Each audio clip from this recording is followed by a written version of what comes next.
as people come in.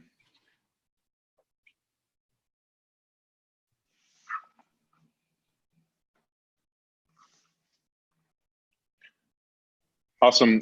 Thanks for everyone joining. We're going to get started in a minute or two here. I'm with Elizabeth. Just going to wait for all the attendees to roll in, and we'll get started. Just ahead of time, this is going to be recorded, so we'll make this available live, probably both through Visible's blog and the Founders Forward and Elizabeth's newsletter. So we'll make sure everyone's got a recording of this in case you have to jump off early or anything else. But we'll give it another minute or two here, and then we'll get started.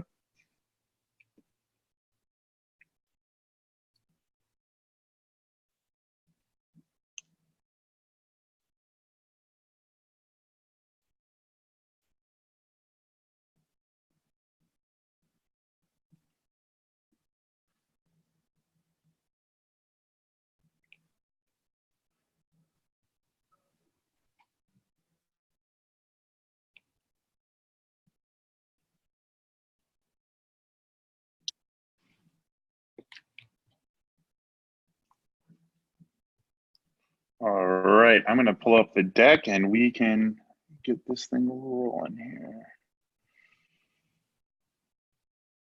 Okay, cool. Keynote.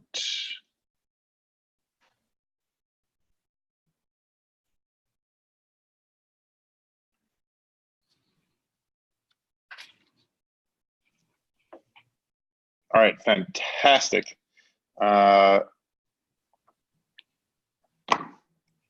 Great. So I think we got enough people in. We'll get started. As I mentioned, this is being recorded, so we'll make sure to send it out to everybody. So awesome. Thanks. Today we're really talking about the Founder's Guide to Investor Relationships and Investor Communication. And I'm joined by Elizabeth. Elizabeth is the general partner of the Hustle Fund. They just actually made their 100th investment last night, I saw, which is pretty incredible. Prior to that, Elizabeth was the partner at 500 Startups, really working with the accelerator program there, but also the founder of HustleCon, which is an awesome conference everyone should check out about how to grow and hack your way to growth for your startups. And then prior to that, on the operating side, Elizabeth, anything you want to add about your bio there? That's perfect. Thanks, Mike. Great. For those of you that don't know, my name is Mike Pruce. I'm the founder of Visible. We help companies update and engage their investors, and really we're all about how to drive more success for founders and that relationship of the investor to company relationship. And so one thing I'll mention here is that we're going to have questions, so feel free to email Matt. He's listening in, and we'll curate the questions. Also, feel free to mention the hashtag on Twitter, Visible Webinars, and then Zoom has the chat functionality here, so you're more than welcome to write in questions through chat. We'll answer those at the end of the fireside chat here, and make sure to get to any of the questions you have.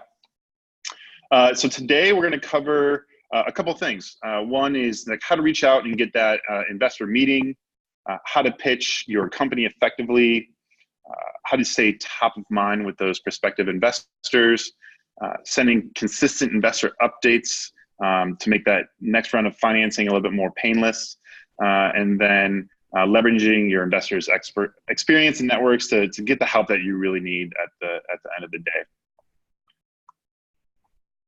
So to start, Elizabeth, really what I want to talk about is just like an overview and your take on the early stage fundraising market right now. Like, I think it's completely changed. You know, when I entered tech in 2010, you had like super angels like Chris Sacca on the scene, and that's kind of morphed its way into like quote unquote pre-seed.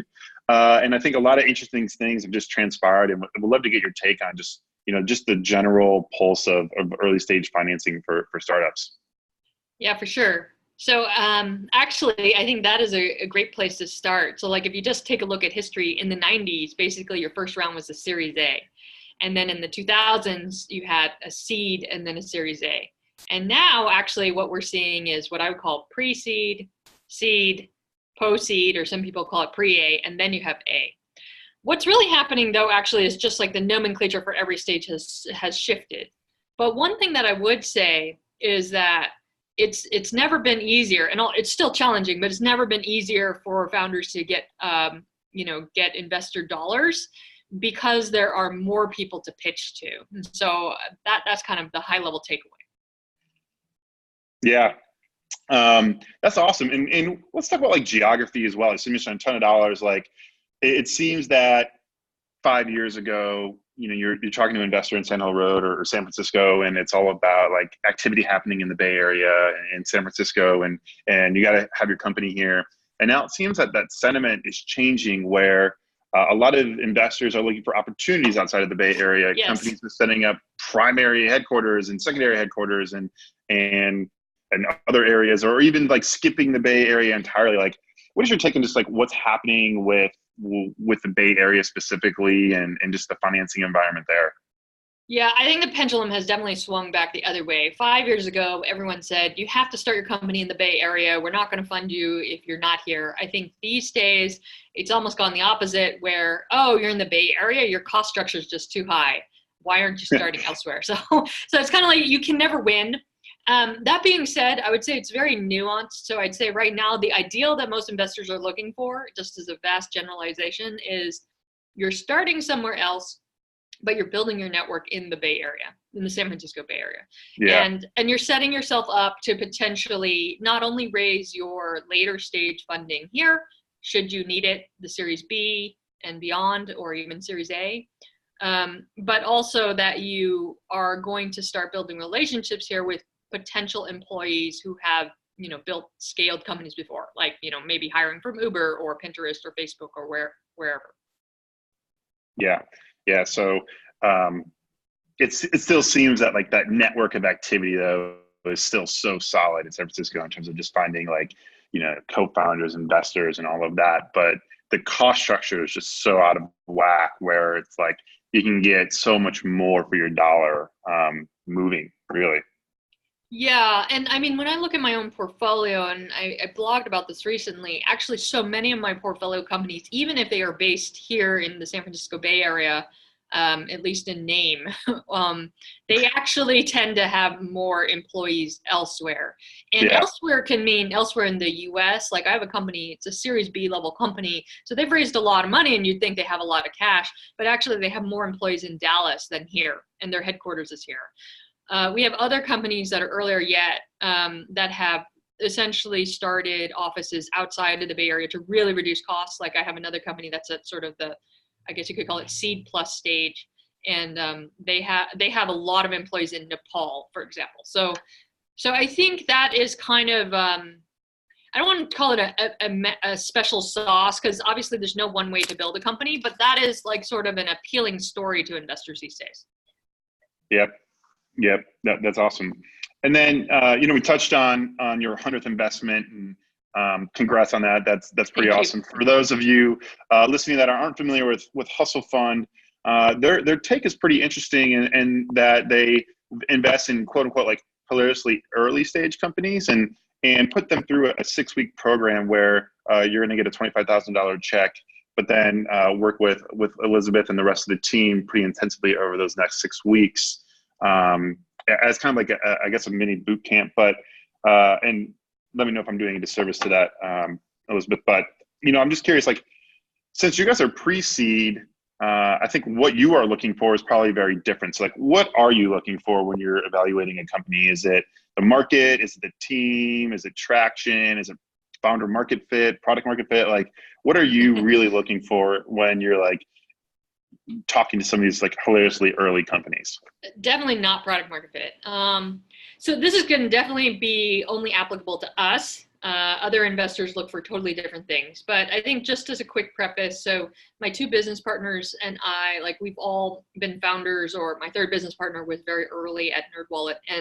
And so we are very operator centric, and we think about things sort of from bottoms up rather than tops down. So the 2 things that I'm most interested in are, one, I guess a subjective assessment of the team. And by that, I'm not looking for you to have gone to a particular school or to have worked at Facebook or wherever, but I want to understand, how much does this founder know about a problem, either through customer development or having worked in it? What is the motivation for starting this company? Like just grit and tenacity assessment of that. And that's very subjective, obviously. but assessment of team is one. And then the second is around market pull. Now, market pull, I would say, is very different from total addressable market, or TAM. A lot of investors like to look at TAM. I personally think that doing all kinds of TAM exercises is pointless, because you don't actually really know what market the company will be in at scale. So Airbnb is actually a great example of it. They're not in the market of, I don't know, renting out beds or whatever. The actual market they're in is the hotel market. Like today, you are deciding between doing Airbnb or going to hotels.com. And so I think that's something that a lot of early investors miss with Airbnb for sure. And so I'm not looking at it from a tops-down approach. I'm trying to understand, actually, can you just get on the first rung of the ladder? Like, how do you get customers? How have you experimented with getting customers? And do I have a gut belief that the unit economics of this business in getting your customers will allow you to eventually scale? And I think a reason for passing along those lines may be that the unit economics, I believe, may just be too tight, as in it costs you too much to get a customer versus how much they're worth to you. How have you seen that change? Like, so it sounds like unit economics and customer acquisition is really important for you guys. Like, how has that changed even over the last few years? I think there was an article recently, like 1 out of every 8 VC dollars is going to like a rent in San Francisco. Like, I just, like, as a side, like, is it really those two main channels of like Facebook and Google, or like how have you seen just the channels evolve since you started the Hustle Fund? Yeah, so one of the interesting things is that channels in the US are pretty mature these days. Like, I think the way that people get customers is pretty cookie cutter. Like, I haven't seen anybody really do very unusual things, and that's okay because the channels are very scalable. So take Facebook, for example. Facebook is actually a lot more scalable, in my opinion, than Google. Because when you think about it, Google AdWords, like somebody does a keyword, there's only a limited number of people doing searches on that keyword. That is sort of like the ceiling on how many ads they can show. In Facebook, because they're, trying to pull together audiences that look like this person or whatever, they can show as many ads in my feed as they want. Like, if they wanted to, they could just show me ads all day. And I'd be curious, actually, Mike, to compare our feeds, like whether you see more ads than I do. Yeah. And so to a certain extent, they almost have unlimited ad supply at Facebook. And their lookalike audience algorithms have gotten so good that actually Facebook is an incredibly powerful channel to scale. So that's number one. And so actually I'm seeing a lot of companies, just get really good at this now than maybe 5 years ago. But also just in general, I would say that, for example, Facebook, the algorithms themselves, you don't have to be a rocket scientist anymore to do marketing on Facebook. They kind of just automatically target pretty well if you have a product that is, that has a lot of demand. So I think, there's certainly talk of, well, are you spending a lot of money on Facebook and Google? And that's valid, but I think at the earliest stages, nobody really is. They just don't have the money for it. And I'm not really looking to understand, okay, you spent $1 in one and you're making $2 in two. I do ask those questions, but I know that those numbers will change at scale. I'm just trying to get a gut feeling for myself based on all the startups I've seen before trying to go after, let's say, dog walkers or whatever. Like, do I believe these numbers, and do I believe that it's easy to get more dog walkers on Facebook or whatever? Sure. What about non-US? You mentioned non-US. Like, what are you seeing there? So we also do Southeast Asian investments. And I would say that customer acquisition is pretty wild, wild west there. Like, certainly, let's take Indonesia. There are a lot of Facebook users, but I would say that a lot of the channels that in the US are, pretty well established are not necessarily established in other countries or locations, either because of language. So for example, I think that there's actually a lot of opportunity to do SEO well in Bahasa for Indonesian consumers. And now I don't know Bahasa, but like now it's just there isn't a best practice for putting together web pages in Bahasa to optimize for search, let's say. So it's still like there's still learnings that marketers are figuring out in some other markets. But in the US, I would say you just go online and start Googling things, and there are like how-tos on everything. Yep. Yeah, interesting. Yeah, that was a quick aside. I just find it pretty interesting, especially given your focus on those channels, just to touch on those. So once a company is part of, coming through the Hustle Fund and escaping, what are you seeing? Like, what are the next round of investors? What are they really focused on, right? So you've kind of gotten them ready to go out and raise their next, I would probably call it seed round of financing. Like, what are those investors really care for and want to see in the companies that are coming from hustle fund or even other kind of early kind of quote unquote pre-stage startups? Yeah. So I think actually just to put some context, our sweet spot is where the team has an early version of the product and maybe they have some usage, but not necessarily loads of customers. I don't care about traction, and definitely not necessarily repeatable traction or anything like that. Mm-hmm. The next stage, the seed stage is what I would call it. People are looking for a lot greater traction. And if I'm going to put a number on it, but it will vary quite a bit, but if I'm going to put a number on it, like I would say you definitely have to clear like the 10K net revenue per month kind of stage. And it could be 30K Yep. or more. But the point is it's fairly significant revenue. Obviously it's not $1 billion, unicorn level revenue, but it's fairly significant. So you're going from my stage to making a fair bit of money such that you were bringing in like over 100K US per year. And to get there, you're going to obviously need to have more learnings around, all right, how do I use some of these channels to get there? So we provide help to our companies for basically two reasons. One is there are not really a lot of pre-seed investors, or at least not institutional investors. Most people at the pre-seed stage raise from friends and family, or they bootstrap, or they've saved up money or whatever. I think I can count the number of funds that are pre-seed funds on one hand. Yep. Precursor being another one, for example, that's well known, and then a handful of sort of other ones. But so it's very challenging, I think, then to go from kind of zero to, let's say, this 10K per month stage, and you don't have very much money to work with.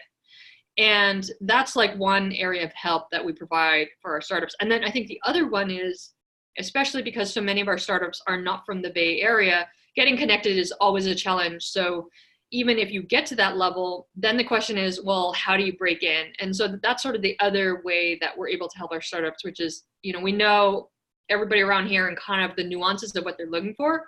So even if they say on their website, oh, we're really interested in B2B SaaS, like we know that people like specific things within B2B SaaS and all of that can't really be articulated on a website.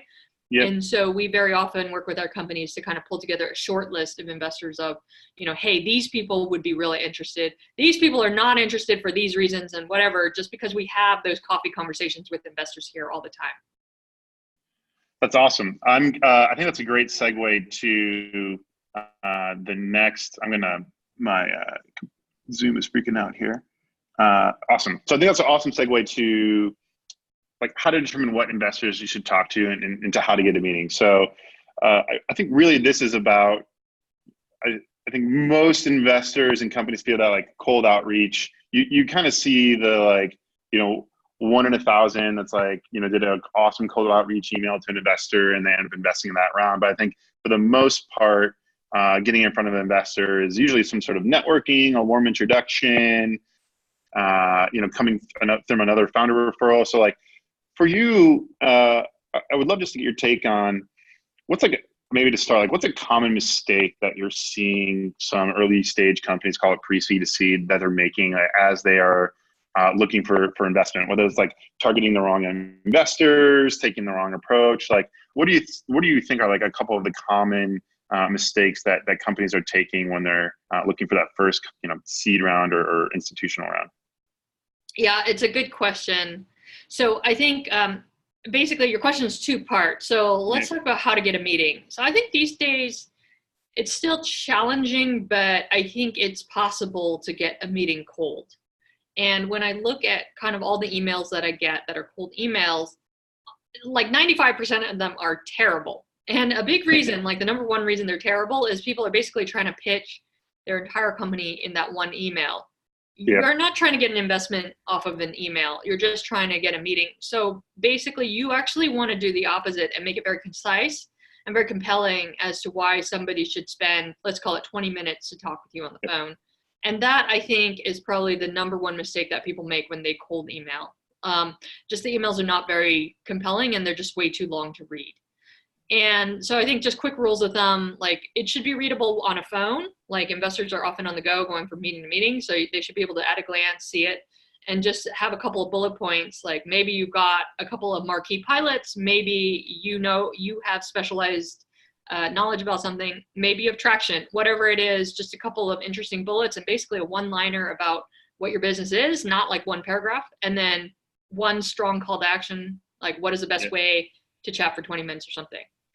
So yeah, because you're really trying to like connect lines here and like get to the next thing, right? It's like always leaving wanting more, because it's going to be, I think a process, right? It's not like here's everything about us, so like, write me a check right now. It's more how can I get them like the sizzle, and then kind of open it up and have that more meaningful conversation. Yeah. And so that, I think, a lot of microfunds, a lot of new microfunds like ourselves, like I would say there's kind of a separation of, investors who have been around for a long time. They have a very particular way of doing things, but I'd say a lot of the new investors are very open to cold emails. So I would not be afraid of lobbing in cold emails, and good cold emails do go a long way. That being said, warm referrals are always nice. A lot of investors do like that. I think even for us, where we don't have a preference between one or the other, I would say that, the warm emails like end up getting looked at first because my friend is sending this email. I need to respond to my friend first before I look at an email from somebody I don't know, right? So there's that sort of social pressure that is there. That being said, as far as like treatment of the investment itself, we do, look at all companies in the same way, regardless of whether it came through my friend or not. So I think getting a warm email though is helpful if you have it. If you have an investor, even in a different market, who knows some people, that's helpful. Another way to get connected in is through other founders. So I think that's not a very well utilized way of getting to it, but it's actually one of the most powerful ways. If I send a referral to another investor, the other investor might be like, well, she's obviously biased, just trying to like pawn one of her companies on me. But if it's from a founder, like a founder doesn't have any stake or interest in the company usually. And so and especially if, let's say I'm, one of my portfolio companies says, hey, I had a great conversation with this person.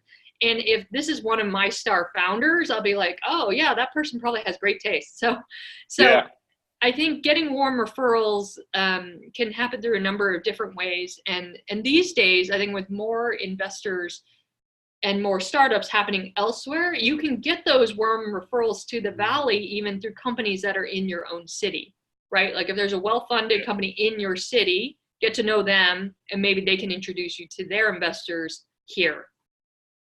Yeah, that's great. I love the founder one. I think you're right. It's often underutilized, and I think in tandem with that, as founders think about fundraising, is talking to founders not only about, hey, I'm doing this. Who could you introduce me to? It's like who do you value, and what investors provide value and you like to work with? Because I think that whole reference of like these investors are great or these ones are kind of is really underutilized, but super important as well.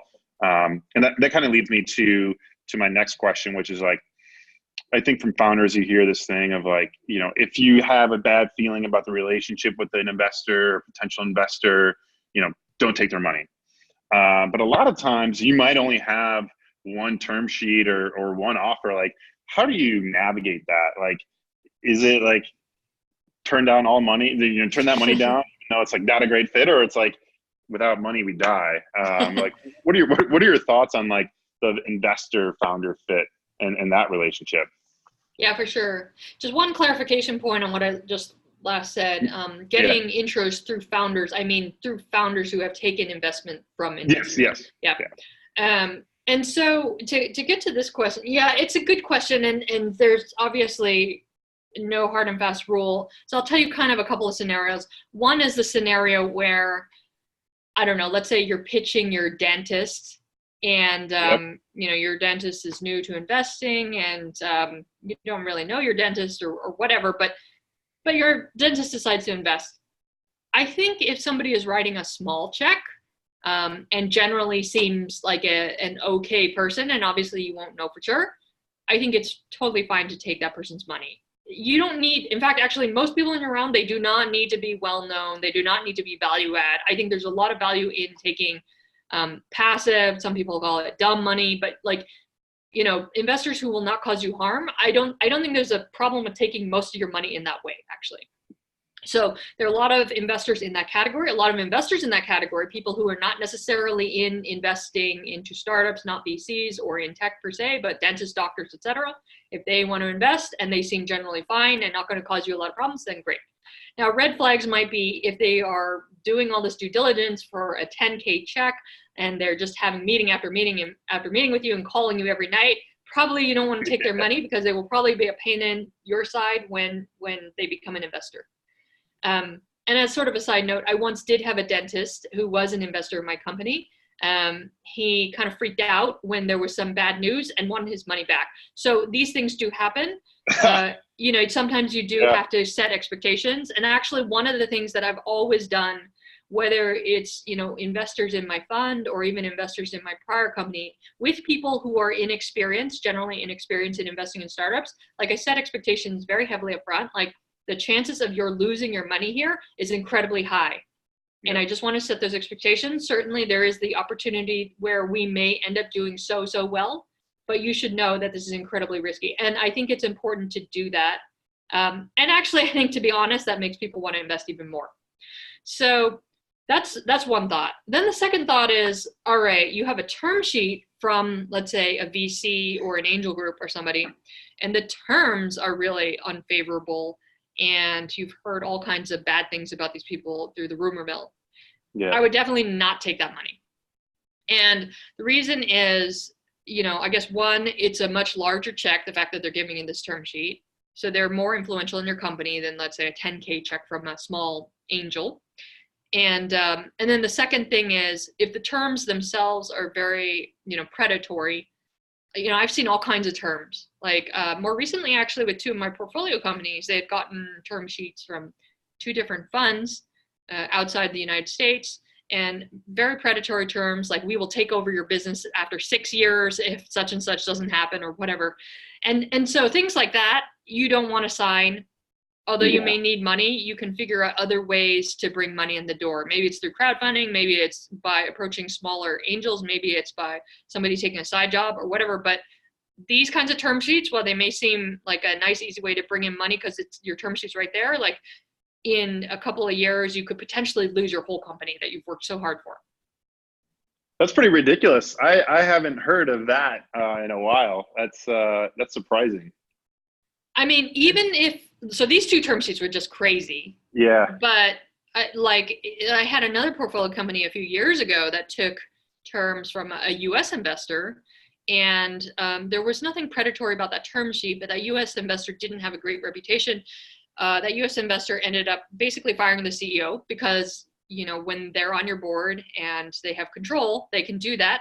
Fired the CEO, tanked the company. And that you hear quite a lot. And so you want to make sure to kind of do your homework around that. Yeah. Any other red flags that you've seen in term sheets from potential investors that you think are like a non-starter? No, I mean, I think in doubt, if your spidey senses start to go off, it's probably a bad sign. Yeah. But if that happens and you want a second opinion, I think that it is totally fair game to email, even cold email any investor, really, even if they passed on you, to get their sense. You don't have to share names with them, but get their sense of whether that's a good term sheet or not, or other, friends who are founders who have raised money. I would definitely get a second opinion on it. Awesome. I think that's great advice. I want to move on now and kind of talk around, we talked about finding investors and introductions and writing an effective cold email, switching over to kind of pitching your company effectively and what a good quote unquote pitch looks like. And I think we talked about a little bit about this, especially with like the cold email, being concise to get to the 20-minute meeting, maybe to get to more in-depth partner pitch that's an hour long. And I think, the best pitches are ones that really tell a story, whether that's a story about the team or the market, pull, as you mentioned, or the product itself, maybe doing something very advanced with deep tech.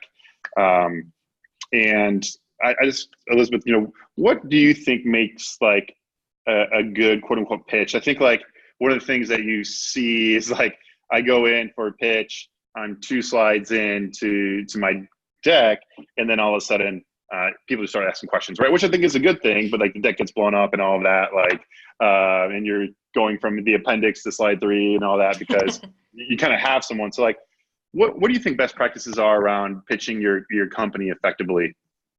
Yeah. So when you actually go into a meeting to pitch, I think one of the things that most people don't realize is, in some sense, investors are judging you as to how well you can run a meeting. And I really struggled this when I was pitching my company Launchbit. I did not understand this, number one. And number two, to your point, Mike, I've definitely experienced that, you're going along and then somebody interrupts you with a question that's totally like, we're not talking about that right now. And we're going off to this other slide. And you're just kind of like driving the car all over the place. So the better way to pitch, I would say, having learned this the hard way, is you have to constantly pull the conversation back. So it's like, let's say we're talking about market, and somebody's like, well, what about the technical stack? Like, we'll get to that in a second. Let me finish my thought on market. I do have a slide for that later. So you have to really control the conversation. So that's one thought. I think the other thing, though, just taking a step back at a high level that people don't realize, is your pitch is not just about putting together your slides of problem, solution, market, whatever. I think that's what all the websites say, and certainly that's a great structure, but you have to also understand where your pitch fits into the current market. So let me give you an example. Yeah. I have seen so many pitches in the last year or so for marketplaces for mental wellness, or like other fitness things, or coaching, executive coaching. I've seen so many of those. Yeah. You as a founder, you generally don't know what else is going out there in the market. So if that's your business, and even if you're doing well, you don't understand whether you're differentiated from what else is out there or not. And somehow you need to get that market intelligence to know what else is out there. So I've definitely start with your pitch, but you should be prepared to iterate. And to give actually a case in point, like even with our fund, when we first went out to pitch Fund 1 for Hustle Fund, our very first pitch deck was not differentiated at all. It was basically like, here are 2 people, we've been doing startup investing for a while, and yada, yada, yada. And I took this to my friend to, kind of practice with him. He basically was like, this is garbage. Because while all of this is true, and in isolation, the story might be good, your story is the exact same as the hundreds of other microfund managers that are out there. Like, everybody has like worked at these places. Everybody has like invested in these startups, like there was nothing special. So you need to understand how you're differentiated, and then be prepared to iterate your story. I think the other thing is not just differentiation, but what investors like or don't like. So a few years ago, I invested at 500 Startups in a media company. At that time, and even still today, investors in general don't like media companies. Media companies don't get like multiples on their returns. They get like 1x of their annual revenue. So what the founder had to do, so version 1 was like, we're this unique media company, blah, blah, blah, and we're very qualified, and here's our traction. The iteration on the story was, we're a data play. We collect all this data on all of our subscribers, and down the road, we can use this data for these other things. Like, it's the same business, but totally different stories. So I think understanding where you fit in the market, what is wrong with your story based on the market, and fixing that, and trying to think creatively about how to fix that, is key. You mentioned, and I want to circle back because I think this is interesting, around you kind of start to see patterns emerge in the market and trends around, marketplace for mental wellness or executive coaching. Like, how do you suggest founders like understand, like, I mean, obviously there's Googling, but there's probably a lot of companies that might be doing the same thing you are at the same time. Like, how do you get that market intelligence? Is it talking to other investors? Is it trying to meet your competitors? Like, how do you build that market intelligence, especially when it's maybe an earlier market that's developing? Yeah, I think it's a good question. So I think in your first few pitches with some friendlier investors, you should definitely, ask, like, really push to get the hard feedback. Like, just really push. Like, I want to hear the good, the bad, the ugly. Like, what is wrong with this pitch? What is wrong with this story in the market, etc. For Hustle Fund 1, we did 20 iterations of our story. You should be prepared to do that kind of level of iteration. And I know that takes time, but that story really goes a long ways. It's a difference between getting a quick no to this story is interesting, we'll take a meeting and we'll fund it. Mm-hmm. Awesome. So I want to get through a couple of these slides here, and then make sure we leave time for Q&A, because it looks like we got some great questions coming in. So let's talk about nurturing potential investors. I'm a pre-seed company, and I'm meeting with potential funders all the time. And there's that notion of I'm always fundraising, but I'm never fundraising. What is your take on nurturing those potential investors and relationships? Is it something you should spend time doing, or is it something more like you're so heads down and customer acquisition and product market fit that it doesn't matter, and if you build something of value, you'll be able to find people to fund that no matter what? Like, where do you fall on the nurturing of those potential investors? Ooh, that's a hard one. I think the reality is at the seed stage, and by seed I mean pre-seed, seed, post-seed, you don't really have a whole lot of time to nurture conversations. And in general, those investors are very used to funding people without that nurturing. I mean, they're writing smaller checks and there just isn't a whole lot of time. But if you're trying to think about down the road for my Series A, I think once you get towards the post-seed stage and it looks like you can actually get there, so let's call it you're at 500K per year in revenue, I would start getting there by starting to build some relationships with the Series A VCs, because they will need time. Yeah. So as you mature as a company, kind of that time to fund also increases. It sounds like as you grow, Yep. there's a bigger gap, right? Because you're writing bigger checks, and there's a lot more trust and relationship that kind of comes from that, I guess. Yep. What about when investors say it's too early? I'm sure a lot of your companies get that a lot. Does that mean I'm not interested? Get out of here? Or like, does it generally mean it's too early and like circle back? Like, do you see examples where someone's like, it's too early, come back when you're at X or have done Y, and they've written that check? Or is it just a way of nicely saying no? The thing about most no's is that a lot of them could potentially turn into yeses if you just fix the thing that they're concerned with. So too early generally means either you're actually too early in traction for their sweet spot, then fine, traction will fix that to be able to get a legit shot at a meeting. A good example would be if you're pitching a post-seed fund and you have no revenue, like that's just not going to be a good fit at this stage. But if it's a seed fund that sometimes makes bets on teams that have limited revenue and you're already at like 20K per month, then it means they just don't have conviction in your business. So you need to prod a little bit more into like, what is their actual concern? It's not the traction, but what is the actual concern? Like, do they believe there are not enough, I don't know, dog walkers or whatever it is, whatever your business is? You need to ask a lot of questions to prod at that. I think some investors are very good at proactively giving you feedback as to why they're not investing, and that allows you to understand what you would need to change to get their check. So like Leo from Sousa Ventures, like, is great at that. He will give you a rejection email of like, what are all of his concerns? If you couldn't answer those concerns, like, you have a really strong shot. And we try to do that as much as we can as well.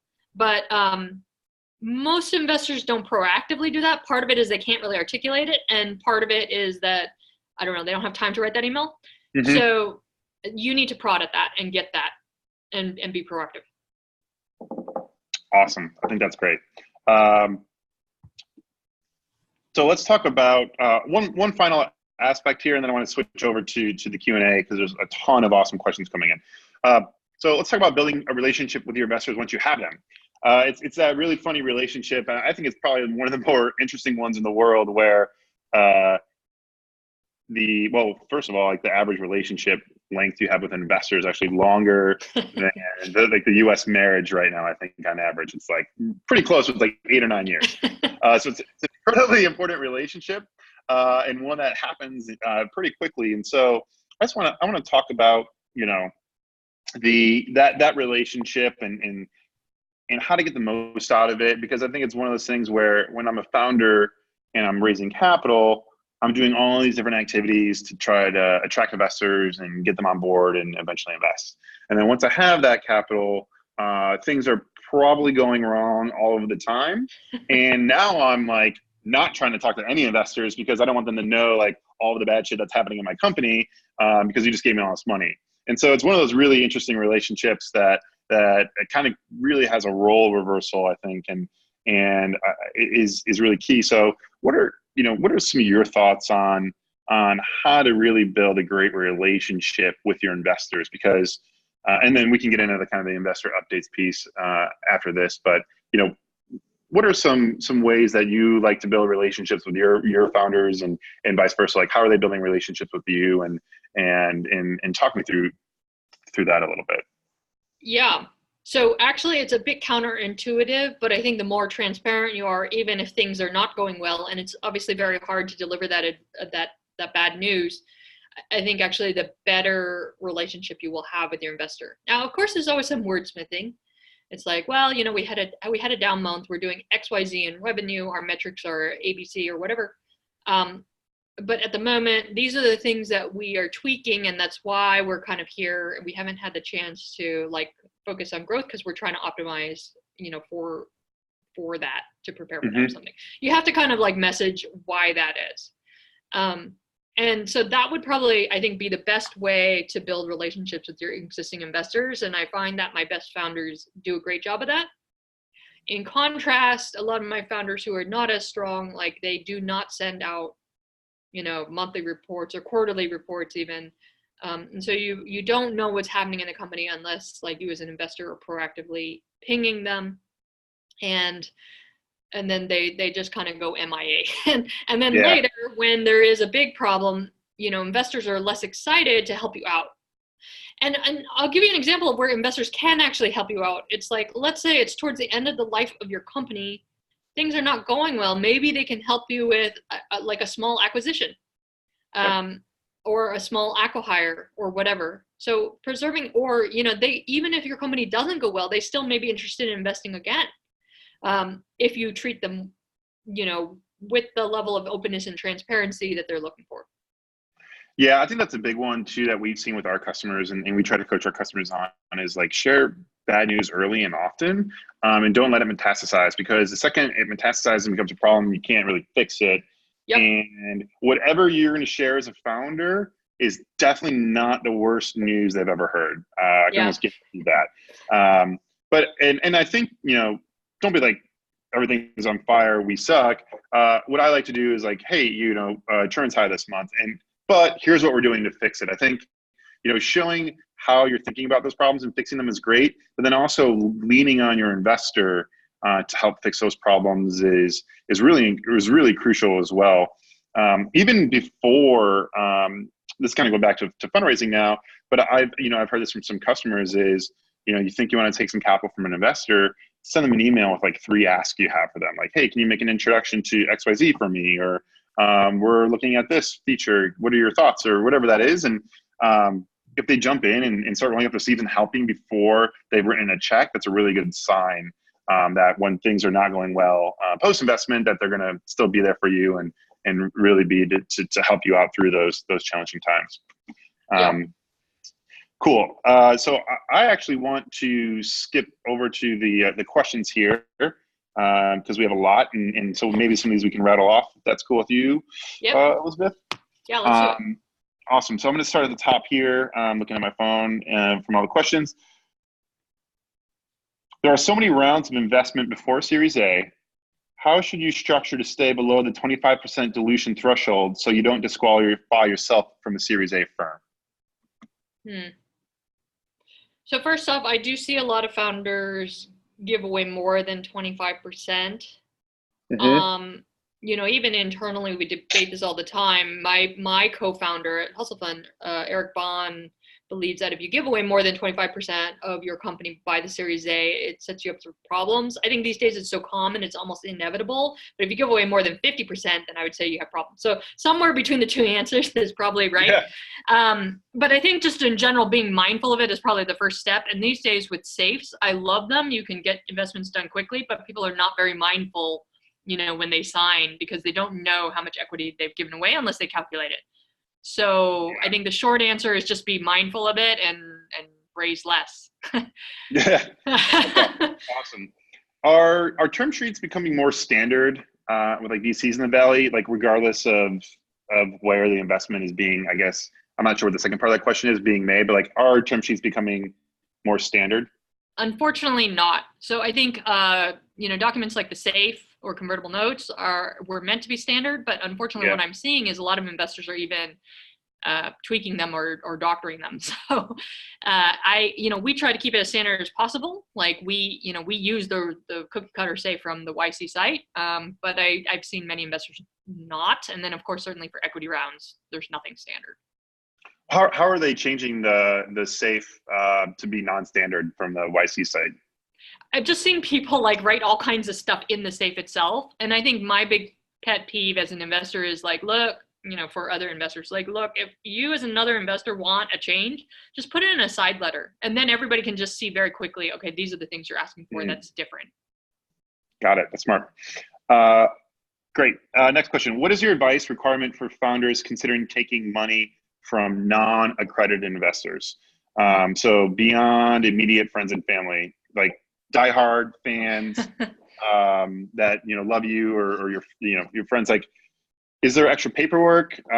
Is it generally worth that effort, or best to say thank you so much, but I can't? Yeah, that's a tough one, right? Because usually you need the money. I think my nuanced answer is if you don't need the money, they would not be my first choice. But if you do need the money and you think they're generally check out per what we talked about before, I would actually highly encourage you to tell them that you really don't want to be taking non-accredited investor money. Is there a way for them on their end to team up with somebody who's accredited? So like, for example, if they have a relative. Now, I know people don't like to mix business and family, but this is how I've seen it often done, where people pair up with a relative who is accredited, and then, somehow they work it out in the back who pays whom. Smart. Great. As a VC, how do you look at founders retaining consultants as the first team hires? I don't love it, but I have done it before if I felt like these consultants were, just extra help and not really special sauce to the business. Okay. Are seed extensions a negative signal to most investors? This is actually a great question. I had this towards the end of the deck, so I'm glad we're covering this. Like, is it a negative signal? I think there's like the good extension and the bad one. Like, if so, if that is a bad signal, what tactics could be useful in like the counter positive negative? So like, how do you make that a good thing? So these days I would say not. Like these days, it's all in the framing. So we're not raising a bridge round, we're raising a seed, raising a seed plus. And that's just kind of how I would frame it.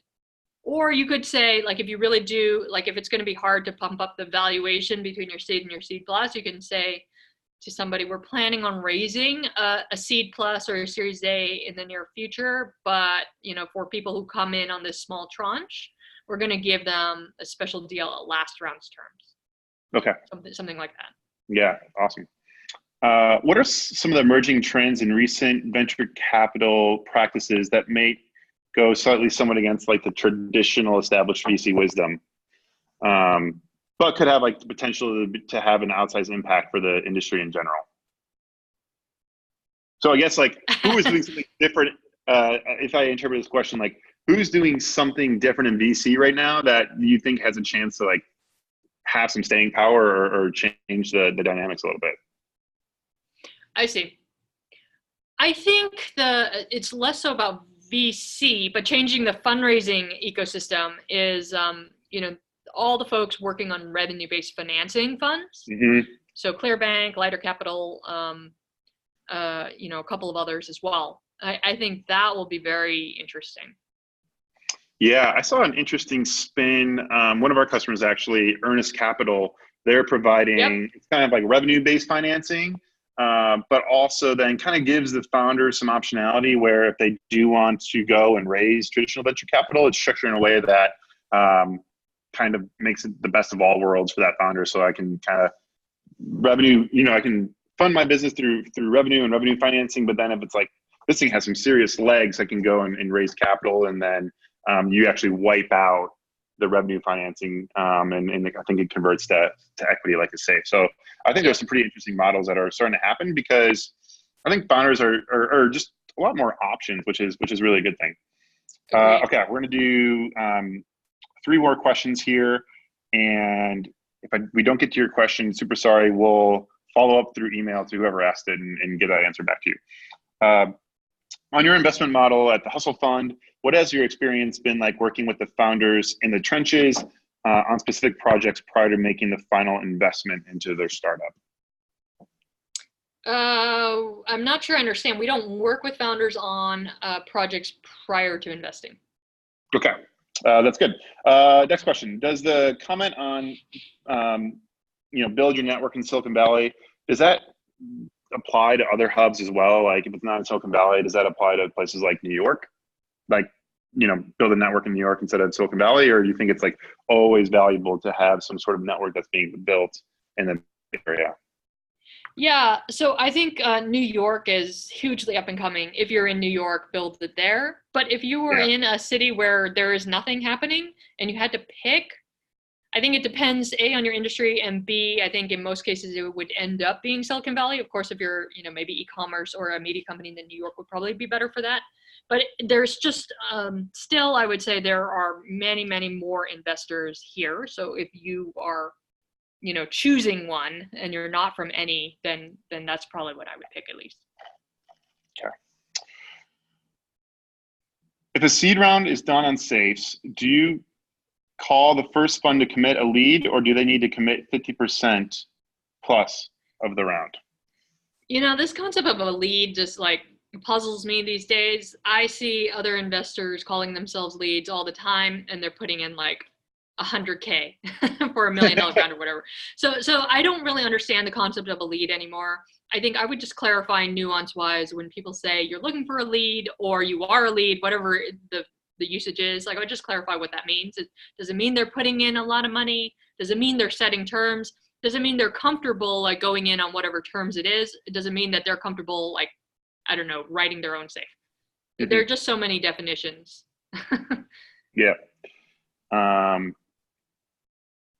All right, 2 more. One's going to be, let's do this one, and then we'll end with valuation caps.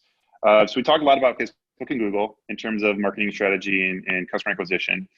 We didn't touch on LinkedIn or B2B, B2B LinkedIn. Like, what are your thoughts on LinkedIn as a acquisition channel? So I've actually never met anybody who has found success in LinkedIn. And the reason is actually for volume, not for targeting. And I suspect it has a lot to do with placement and LinkedIn's priorities. So for reference, LinkedIn actually doesn't spend a lot of resources on their ads team, unlike other things like LinkedIn Navigator or whatever. And you notice their ad is like off to the side that nobody really sees or whatever. So I can't imagine many people are clicking or converting. You just don't get that much volume. Yeah. I think once a year we're always like, all right, let's try LinkedIn again, and then it never works. It's kind of what usually happens, but we always try it. All right, last question, and then we'll wrap up here. And for everyone still on, thank you so much. This has been awesome. We're gonna make this whole recording available online, and we'll follow up with a couple of the last questions as well. So in pursuit of lighter future dilution from convertible notes, how should founders approach defining valuation caps? The mysterious question. So, I think at the end of the day, valuation is a supply and demand problem, right? Supply of your round and demand of investors. If you have a ton of people, like that valuation can go up. If nobody's interested, it doesn't even matter what valuation you set, nobody's interested.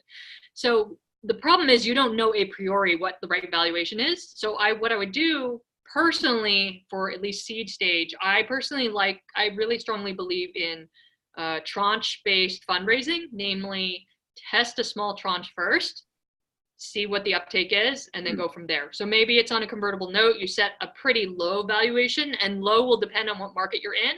In the Bay Area, it could be low, could be 4 million. In somewhere else, it could be 2 million, whatever it is. Test it, see if there's even uptake. If there's no uptake, it doesn't matter what your valuation is. You're just not ready to raise, or something's wrong with your business. If you get tons of people who want in, like, I have a 200K allocation at 2 million cap or whatever. If you have a ton of people who want in, then great, raise that cap, and you have a sense of what the market's like. But if no one's interested, or if it was really hard, then there's something wrong. Do you think you risk any goodwill when you get it? Let's use that $2 million example, and everyone's wants in, and you're like, all right, it's 3 now. Like, are you ruining any goodwill, or is it like, hey, that's supply and demand, and that's just the nature of the game? So you have to be really careful with your messaging, I think. So basically tell everyone, like, I'm going to put money to work right now. I'm only raising 200K at special terms. Once I hit 200K, the valuation will go up. So if you know that you want in, I would encourage you to come in now, but otherwise, we will be raising more later. Got it. Once we've made some progress with that 200K tranche. Because when you think about it in startup land, even just a few weeks, like, you are doing a lot better than you were doing a few weeks ago. So yeah. I think it's okay and justifiable to raise your valuation cap, a few weeks after you raise that tranche. Okay, awesome. And then, like, do you ever see where I guess with safes, like, you're always kind of, or convertibles, you're always putting the cap on, like, will investors ever or put the cap on that, or suggest the cap in that fundraising, or is that's more towards when you're getting into, like, true equity rounds? So there's a caveat to what I just said, which is if you were talking with VCs who would put in a large amount of money, do not set a cap for them. Yeah. Like, they will decide whatever terms they want. And I would just say, try to get a sense from them of, like, how they're thinking about it. But that's a little out of your control. Yep. But I don't think you should hold up your fundraising by waiting for large leads, because they take a long time. So in the interim, with smaller investors, do set a cap. Awesome. Well, this has been fantastic, Elizabeth. I can't thank you enough for your time. Congrats again on the 100th investment last night. That's some serious scale. I don't know how many funds can claim that. So congrats on that. Thanks for everyone joining. Let's do it again. But if anyone has any other questions, feel free to shoot me an email, and we'll get back to you. But thanks to everyone involved, and appreciate everyone's time. Thanks, Mike. Thanks for having me. All right. See you, everybody.